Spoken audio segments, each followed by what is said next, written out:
কয়েকদিন ধরেই এই দেশি মাসকলাইয়ের ডালটা খুব খেতে ইচ্ছা করছিল, তো অবশেষে রান্না করেই ফেললাম আজকে। তো দেখো কি সুন্দর হয়েছে।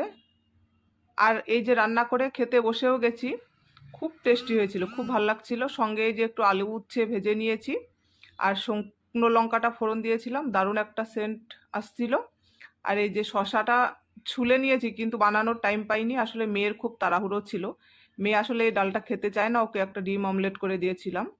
তো এই যে ডালটা আমি প্রথমে প্রেসার কুকারে একটু ফুটিয়ে নিয়েছি 3-4টে সিটি দিয়ে। আর এই যে একটু টমেটো, পেঁয়াজ কুচি, আদা, এগুলো সব কুচি করে রেখেছি। এই যে আমি ফোড়ন দিয়ে তড়কা যেভাবে লাগাই বসিয়ে দিয়েছি মশলাটা কষানোর জন্য একটু। এই যে তারপরে মশলা কষিয়ে ডালটা ঢেলে দিয়েছি ফোড়ন দিয়ে, গরম হচ্ছে।